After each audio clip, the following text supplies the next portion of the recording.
자, 오늘은 성경의 중요성 이런 제목으로 말씀을 전하도록 하겠습니다. 지금부터 140년 전에 조선 땅에서 성경과 관련해서 일어났던 중요한 한 사건을 말씀드리고자 합니다. 최초의 선교자 토마스 선교사의 얘기입니다. 1866년 8월 9일에 영국의 선교사 토마스 선교사가 중국에서 조선으로 향하는 배에 올랐습니다. 조선 선교를 위한 토마스 선교사의 두 번째 방문이었고, 그를 태운 배는 미국 상선 제너럴 셔먼호였습니다. 1839년에 웨일즈에 태어난 토마스는 회중교회 목사인 아버지를 이어서 신학과정을 마치고 1863년에 하노버 교회에서 목사 안수를 받았습니다. 이후에 런던 선교회 소속으로 중국 상하이에 부임했지만 임신한 아내가 유산과 함께 목숨을 잃는 안타까움을 겪게 됩니다. 아내 죽음이라는 너무나도 큰 충격으로 선교사직을 잠시 내려놓고 산동성에서 세관이를 보면서 아픔을 삭히고 있었습니다. 몇 년 후에 선교사직을 다시 수행하기 위해서 토마스가 세관 일을 그만두게 되었는데, 토마스가 복음의 사역지로 발걸음을 돌리게 만들었던 한 계기가 있었습니다. 그것은 한 조선 사람과의 만남에서 시작되었습니다. 세관에서 일하던 토마스가 스코틀랜드 성서 공회 주재원으로 있던 윌리엄슨을 통해서 조선인 김자평을 만나게 되었는데, 조선에서 일어난 천주와 박해 이야기를 생생하게 들을 수 있었고, 불같은 박해 중에도 비밀리에 모여서 성경 공부를 하면서 신앙을 지키는 조선 사람들이 있다는 얘기를 들었을 때 토마스의 가슴은 다시 뛰기 시작했습니다. 결국 선교사로 복귀한 토마스는 1865년 9월 4일에 한문 성경과 전도지를 배에 싣고 김자평과 함께 조선으로 향했습니다. 토마스 선교사를 태운 배는 나흘 만에 백령도 두무진 포구에 도착하게 됩니다. 저희를 통해서 한반도로 들어오는 관문 역할을 했던 백령도는 성경을 전하기 위해서 이 땅에 발을 디뎠던 토마스 선교사의 방문이 처음이 아니었습니다. 토마스 선교사가 방문했던 4년 전 1861년에 우리 땅에 최초로 성경을 전해준 영국 함대 알세트로호와 리라오의 방문이 있었고, 그리고 그보다 또 30년 전 1832년에는 네덜란드 개신교 선교사 귀첼라프가 찾아오는 등 백년권은 한국교회의 역사적인 현장으로서 아주 중요한 역할을 해왔습니다. 귀첼라프는 1832년 7월 17일에 조선에 도착해서 한 달 동안 서해안을 탐방하면서 기독교를 전했습니다. 그런데 여러분, 이 모든 일들이 백령도에서 일어난 이런 점에 있어서 백령도는 복음이 이 땅에 들어올 때 매우 중요한 가교 역할을 했던 섬이었습니다. 토마스 선교사의 백령도 방문 역시 정식 선교를 목적으로 한 방문이었던 점에 있어서 한국교회사에서 큰 의미를 지닌 사건이었습니다.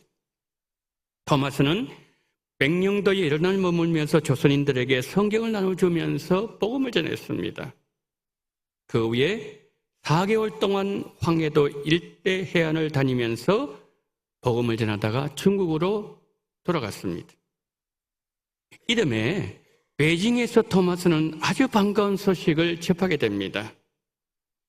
조선에서 온 일행들로부터 자신이 배포했던 한문 성경이 내륙까지 전달되고 있다는 소식을 듣게 된 것입니다. 그래서 토마스는 1년 만에 다시 조선행을 결정하게 됩니다. 두 번째 선교에서 토마스 선교사는 백령도를 먼저 들리게 됩니다. 그곳에 전도한 후에 한반도 내륙으로 향하게 되었고 대동강을 타고 평양까지 올라갔습니다. 그러나 제너럴 서머너 일행은 평양에서 조선인들과 아주 격하게 충돌하는 사건이 벌어졌고 1866년 9월 5일에 분노한 관민들의 공격으로 배가 불타고 탑승객 모두가 죽임을 당할 때 토마스 선교사도 순교를 하게 됩니다. 그저 대동강에서 성경을 던지면서 예수님 믿어야 산다는 복음 전파와 함께 성경을 전했고 그의 목을 치는 박충권에게 성경을 건네면서 대동강변에서 순교의 피를 뿌렸습니다. 사진 하나 보실까요? 저기 보시면은 저기가 이제 대동강입니다. 그 중간에 보면은 토마스 선교사가 마지막 기도를 하고 있죠. 앞에 놓여 있는 것이 성경으로 보여집니다. 많은 관군들이 있고 그리고 우측에 칼을 들고 있는 사람이 박충권입니다. 토마스 선교사가 순교했던 해는 중국에서 선교 활동하던 중에 아내를 잃은 지 2년 6개월 되던 때였습니다. 아내가 죽고 2년 6개월 후에 토마스 선교사가 순교를 하게 되었다는 것이죠. 1866년 9월 5일 27의 젊은 나이에 거대한 생명을 주님의 복음을 위해서 드렸다는 것이죠. 토마스 선교사 사건은 그렇게 마무리되는 것으로 보였습니다.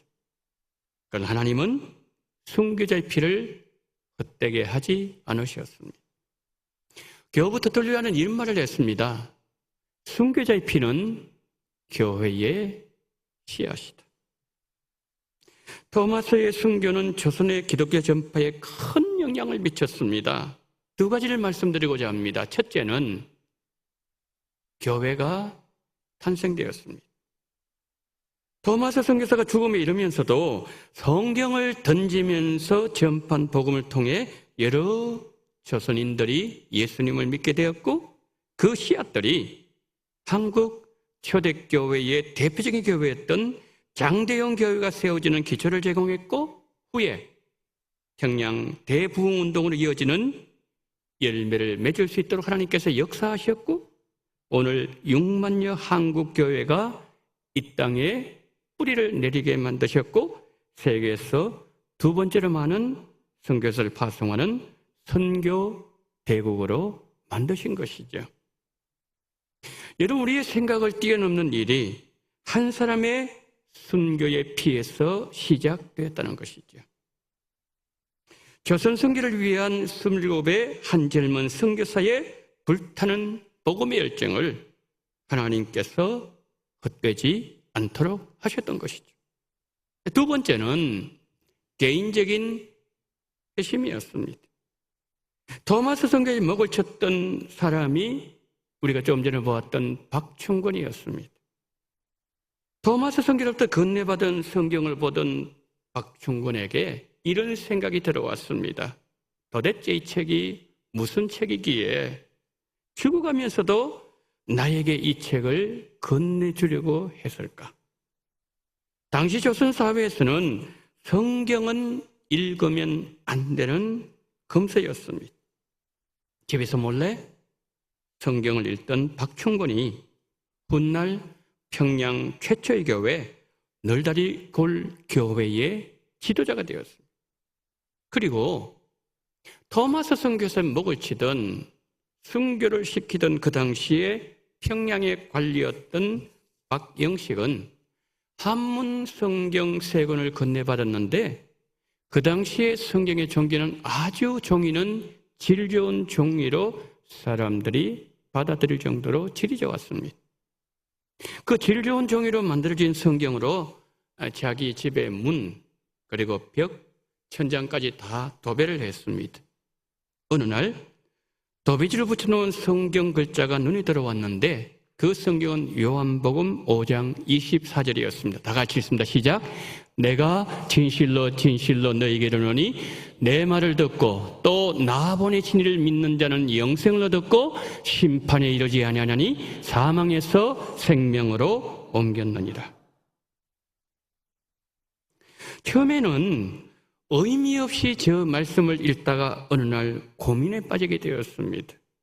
나를 보내신 자를 믿는 자는 영생을 얻었고 심판에 이르지 아니하나니 사망에서 생명으로 옮겼느니라. 도대체 이 말씀이 무슨 의미일까? 나를 보내신 이를 믿으면 영생을 받을 수 있고 사망에서 생명으로 옮길 수 있다고 했는데, 나를 보내신 이는 누구를 말하는 것일까? 누구가 나라는 그 사람을 보내었을까? 사람은 어떻게 영생을 얻을 수 있을까? 내가 심판받지 않는 길은 있는 것일까? 나도 사망에서 벗어나서 생명으로 옮기는 복을 받을 수 있을까? 자신의 구원에 대한 심각한 고민에 빠지게 되었습니다. 고민을 거듭하던 중에 벽에 도배된 하나님의 말씀, 회개하라, 천국이 가까웠느니라, 이 구절을 읽게 되었고, 그때 성령께서 박영식의 마음에 강하게 역사하셨고, 죄인은 예수님을 통해서만 구원을 얻을 수 있다는 진리를 깨닫게 하셨고, 예수님을 구주로 영접하고 구원을 받았습니다. 그리고 성경으로 도배했던 박영식의 집이 평양 최초의 교회 장대현 교회 전신이었던 널다리돌 교회가 되었습니다. 자기 집이 교회가 되었다는 거지. 대동강변에 던져진 성경, 자신의 목을 치던 관리에게 건넸던 한 권의 성경이 사람들의 생각을 넘어서는 영향을 미쳤고, 복음을 가장 배척하던 조선을 140년 만에 선교 대국 국가로 바꾸어 놓았던 것이죠. 140년 전에 조선 땅에서 일어났던 기적적인 역사를 라오스 땅에서도 일어날 수 있다는 소망과 가능성을 성경을 배우기 위해서 전국에서 모인 교회 지도자들 통해서 저는 보았습니다. 여러분, 하나님의 가능성은 현재 환경을 두고서 고려할 때 배치될 때가 참 많은 것 같습니다. 예수님이 갈릴리 바다에서 그물을 던지는 베드로에게 나를 따라오라, 내가 사람을 낚는 어부가 되게 하리라, 그렇게 말씀하셨습니다. 그런데 이 말씀을 들었을 때 베드로, 그의 현실, 그의 환경을 생각하면 정말 터무니없는 말로 들렸을 것입니다. 여러분, 갈릴리가 어떤 곳입니까? 가장 버려진 자들, 잊혀진 자들, 사망의 그늘에 앉아있는 자들이 모여 사는 곳이 갈릴리였고, 그리고 어부는 일자 무식꾼이었습니다. 그런데 우리 예수님께서는 나타나시더니 교회 지도자가 될 것이다, 그렇게 말씀하셨는데, 환경을 두고 보면 주님의 말씀을 받아들이는 것이 쉽지 않았습니다. 그러나 우리 예수님은 사도행전 2장 이후를 이미 내다보시면서 그 말씀을 하셨다는 것이죠. 베드로가 성령을 받은 이후에 사도행전 3장에서 성전 미문에서 나면서 안전병이 된 자를 일으켰습니다. 안전병이를 일으킬 때 베드로는 이렇게 외쳤습니다. 다 같이 읽습니다. 시작. 은과 금은 내게 없지만 나사렛 예수 그리스도 이름으로 명하노니 일어나 걸어라. 아멘. 안전병이는 나사렛 예수 그리스도 이름으로 일어났고 예수 그리스도의 이름으로 걸었습니다. 여러분, 하나님의 말씀 안에는 우리의 생각을 뛰어넘는 권세가 있습니다. 우리가 생각하는 그 이상의 어마어마한 능력이 하나님의 말씀 안에 들어 있습니다. 왜요? 말씀은 창조주 하나님의 말씀이기 때문입니다. 창조주 하나님 입에서 나오는 하나님의 말씀이 선포되는 자리에는 언제나 창조 역사가 일어납니다. 기적이 일어나고, 죽은 자가 살아나고, 병든 자에게 치유가 일어나고, 악한 영들이 떠나가는 기적이 일어나는 것이죠. 라오스 땅에도 이러한 기적과 가능성을 기대할 수 있는 것은 사역자들의 말씀에 대한 자세에서 찾을 수 있었습니다. 지난 수요일에 말씀드렸던 무앙핀교회 완통 전도사님이 예수님을 전한다는 제목으로 감옥에 가두어졌습니다. 온몸을 쇠사슬로 묶어서 꼼짝 못하게 했습니다. 그러기를 무려 13개월 동안 옥살이를 하면서 고문을 당했고 불같은 시험을 받았습니다. 그들은 이렇게 회유했습니다.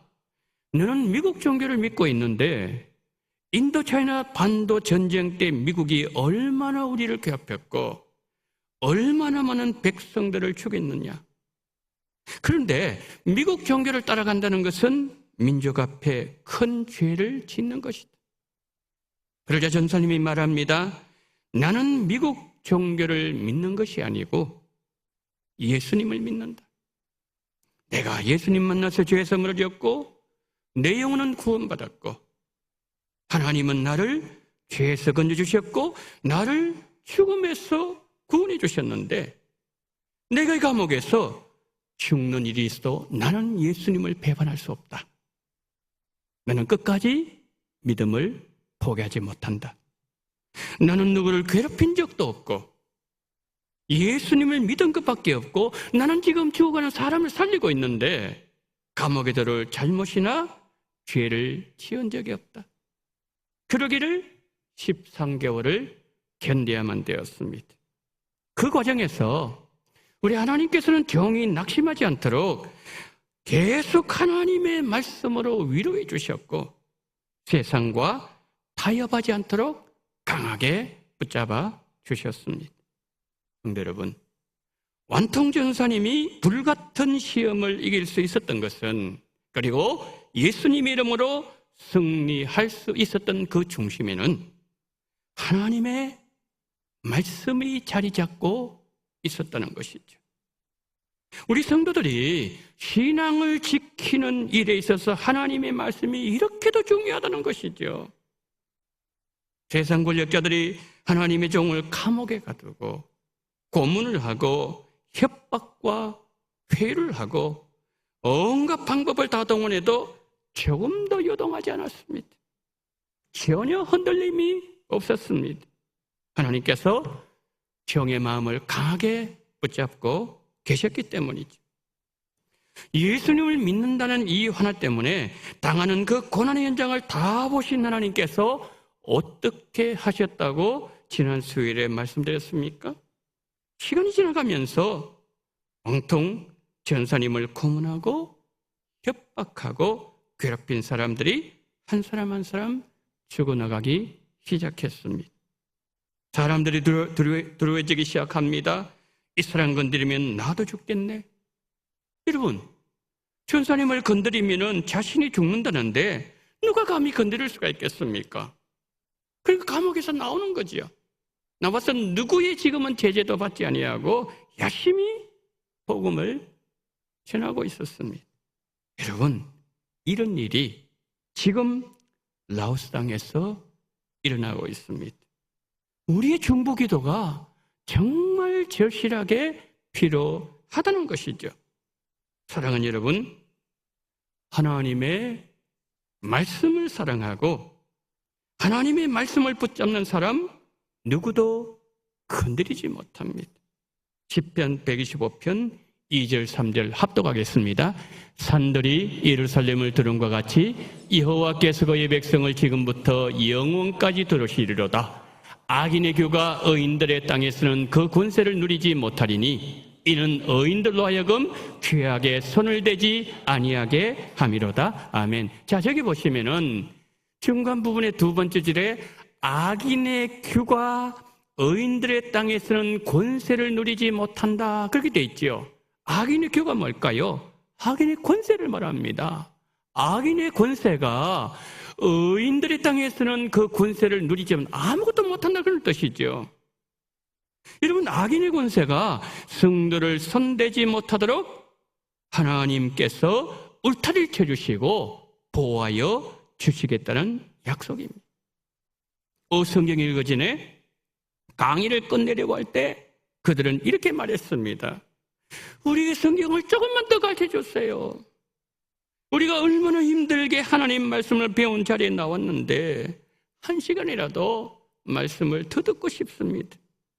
우리가 강을 건너고 5시간이나 되는 강을 건너고 산을 몇 개씩이나 넘고 이틀을 걸려서 왔는데 필요한 여비를 마련하기 위해서 키우던 닭을 팔고 돼지를 팔아서 이곳에 왔는데 조금만 더 우리에게 하나님의 말씀을 가르쳐 주세요.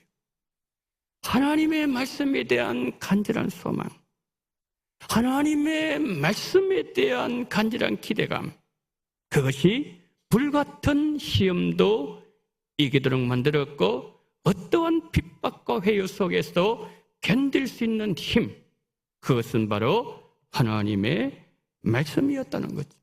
그런데 여러분, 완통 전도사님은 그렇게 반응한 것이 아니라 강의에 참석했던 사역자들의 마음이 다 같은 마음이었다는 거지요. 사진 한 장 보실까요? 자, 저기 보시면은 저기 중간에 있는 남자분이 바로 완통 전도사님이세요. 그리고 그 옆에 계시는 분이 사모님이세요. 저 사진에는 잘 표현이 되고 있지 않습니다만은 실제로 뵈니까 정말 시골에서 너무너무 많이 고생을 하시는 분들이라는 그 모든 흔적들을 볼 수가 있었습니다. 하나님께서 전사님을 통하여 지금도 그 선교 현장에서 너무나도 아름다운 역사를 일어나도록 만들고 계신다는 거죠. 사랑하는 성도 여러분, 선교를 위하여 기도해 주십시오. 현지 사역자들을 위하여 기도해 주십시오. 지금도 감옥에서 고생하고 있는 그러한 사역자들이 있습니다. 지난 수요일 날 말씀드렸던 것처럼 뱀을 숭배하는 영매들, 귀신을 숭배하는 그 점쟁이들과 힘겹게 영적인 전투를 하고 계시는 많은 말씀 사역자들이 라오스에 계십니다.